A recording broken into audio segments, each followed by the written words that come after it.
So this is our fourth Gamelab in Barcelona. This is 2014 edition, but this is actually the 10th edition. So congratulations, happy 10th anniversary. Thank you very much. Thank you.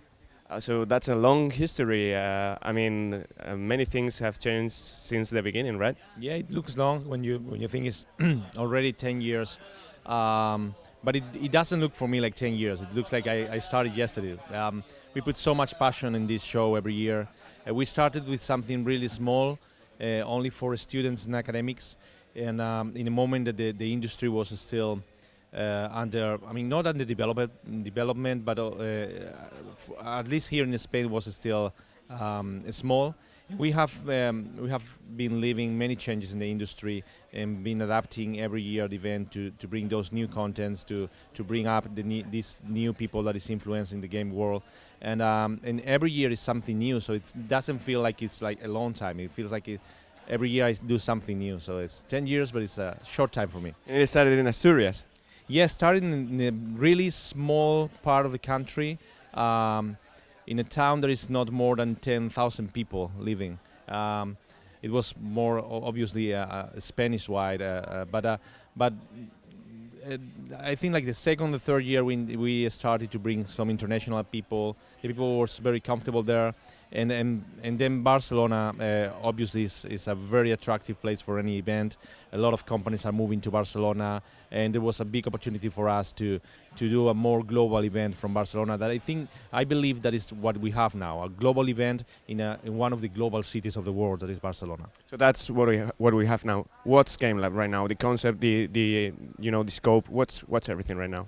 Well, we usually said we use a word. There is a gourmet conference. I mean, it's a conference that is not too big. It's around 1,000 people attending only, but we try to find the most influential minds. We try to approach the most influential minds in the industry, executives, creators, entrepreneurs, and try to get them here discussing in a relaxing atmosphere, and let them talk about what is going on next. It's kind of trying to figure out what are the trends of the industry, like kind of oraculous in once a year, where not only people from the industry but also people from other sectors or even some game fans can sit down here and do smart questions and get smart answers and figure out what is going to be next.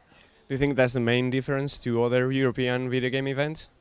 Well, yeah, probably is the main difference with all the European events is that we put a lot of focus in the quality. I mean, in the message that we deliver from the event is, of course, many developers, many professionals come here to interact, to do networking, to learn about the specific things of games. But we put a lot of effort in trying to bring smart messages from the game industry people that we can deliver broadly to wider audiences, like the interviews that we normally do here, or the messages that they deliver here, that could be in the headlines of any news, general newspaper. So that's inspiring the world from the game sector. That may be also one of the reasons where you did the show floor part of the event. I think as every event in the world, there is one point where you think, wow, we can do something bigger here, and a lot of people approach us when they know that this kind of people like these game creators are in Barcelona, so they want to get involved. The people, the young people, the fathers and mothers, they want to come here and see something. And in the Congress, you don't see more than the talent and talking to people. So every single show at one point decides that they should have a show floor for a general audience. Our experience was not very good in that way. I mean, it's difficult to mix a consumer event with a professional or this kind of... that happened to E3 as well. Yeah, exactly. If you go to E3 or you go to Tokyo Game Show, for instance, and you see the business side, they are not working very well. I mean, if you either are good at one thing or the other, it's very difficult to be good at both. So we came back a little bit to our origins, and we concentrate in doing the Congress. I think that's what we do very good. And then the show that we have now, the little show that we have now, is to give visibility to the, in this case, to the Spanish developers or to any developers that come here, and to give the visibility with the media, with the other professionals, to get some feedback to investors that come around, or to publishers. So anyone that is looking for great content can come to Gamelab and can be sure that most of the content that they see here with these developers that are here, they are not going to be able to see them in Gamescom or in other show, because normally are pretty small teams doing great things, but they normally don't travel around. So it's now events are getting more local for that reason. And it's getting bigger and bigger, as you said. And for that, same as for a video game, you need funds. And I guess you didn't do a Kickstarter campaign for funding this. So what kind of support are you getting for this to be a reality? Well, the best support that we have by far is being in Barcelona. Being in Barcelona, as I said before, we're trying to develop a global event, and we need a global city. So this event should be in a global city. In Barcelona is a global city. So that's terribly, I mean, that's a big support for us. Then we got some support from some of our partners that you can see over there. The people that are attending bring us some support with the ticket prices, and then the small team that we have, there is just doing the work of maybe each of them of 3-4 people. You know the team very well, so that passion is what bring the most opportunities to us. Cool. You also mentioned Tokyo Game Show, but there is also Gamelab Tokyo, which started this year. It was the first time you had that version of the event. Yeah, that's part of the new story of Gamelab. I mean, this kind of event, you can put it in any other city and it will work. I mean, any city where there are game fans or a game community can have a Gamelab. I mean, we of course don't try to do like the same size of Gamelab, because the structure that we have is not very big. But we can do little events, with that spirit that I mentioned before, the gourmet spirit, where we can, with all our friends from all around the world, all our influential friends, we can do small events in Tokyo like we did 3 months ago, or in Rio de Janeiro that we're going to do at the end of this year, or in any other city, and get a lot of people from the local communities happy and get influenced by this creativity that those people bring. Well, also, of course, as you mentioned, the main concept of Gamelab is the developers, is the names, indie names and big names, and what they're sharing with other developers and other. What are your feelings after those many big names, which of course are interesting for us as media and also for other developers right now? I mean. That's the main point of Gamelab. What can you share about the 10 years after? Well, what is more important for me is that most of those names that you saw in the program in these 10 years, they have become friends. I mean, they were either friends before or they have become friends, and I really mean it. I mean, there are Gamelab is a warm event, and the human touch is very important. So. We always say that we don't invite companies. We don't invite Sony, Microsoft. Of course, we invite them in a different way. But when we approach some creator or some executive, we want to have the person. I mean, we want to have the mind. We want to have him in a relaxed situation to speak about games, about the future, about the present.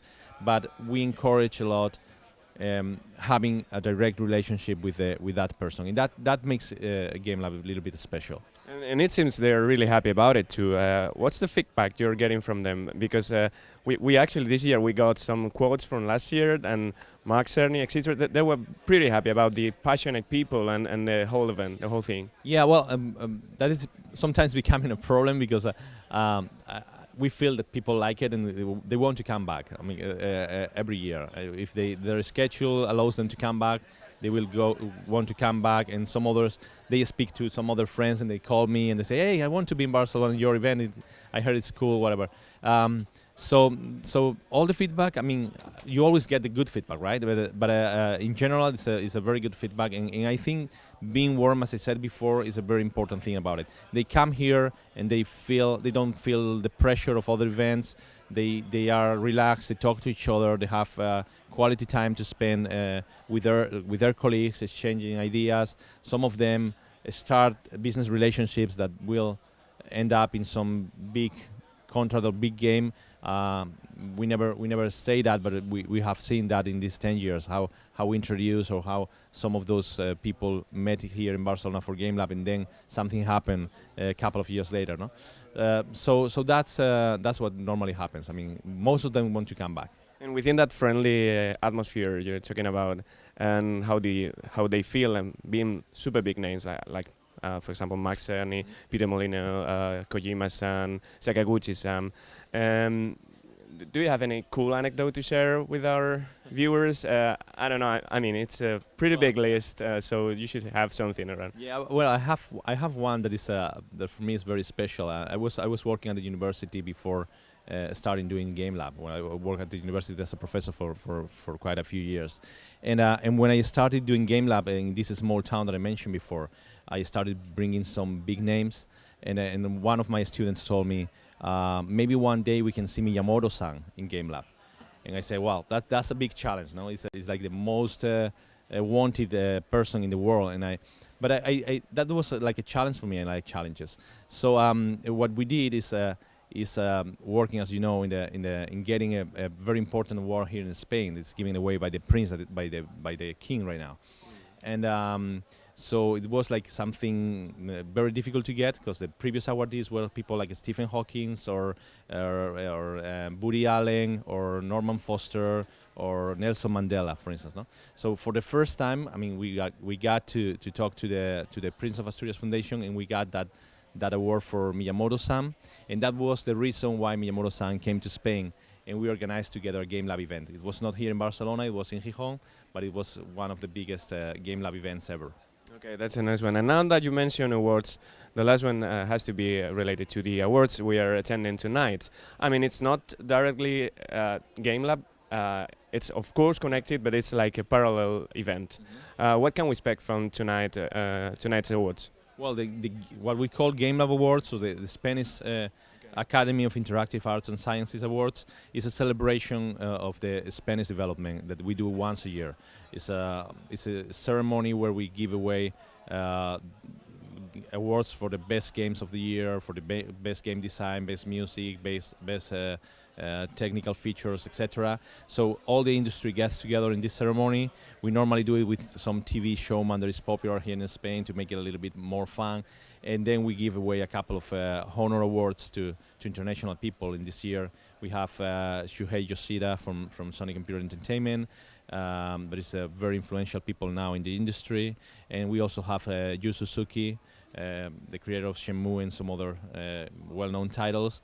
And for us, it's like a biggest moment of all year. I mean, for all the people involved in the industry, it's the biggest celebration. It's the moment that we say thank you to each other. We say we like your games, and we try to get a little bit more knowledge about games in Spain, because sometimes the Spanish games are very well known outside, but not even in Spain, Spanish consumers don't even know they are made here. Any personal favorite you have for tonight's awards, or any game you really like from Spanish developers? Well, I like many of the games of the Spanish developers, but what I like to see this year is I see very small teams fighting for the world with very big teams. Like we have the Construct team with Gods Will Be Watching, fighting with Mercury's Team Entertainment that are creating Castlevania. That is a big title. So that for the first time, I think in Gamelab, like the smaller studios are having even more chances to win than the big studios. And I see a lot of companies that have moved to Spain, like King or like Gameloft, that they are totally Spanish teams, even though they are from an international company, but they are doing games in Spain, and we're recognizing those games as well. So both teams, both companies have games among the finalists, and people should know that those big hits from those international companies are made by Spanish talent, but here in Barcelona or in Madrid. Okay, Iván, thank you very much, and see you at the awards. Thank you very much, David. Nice to see you again.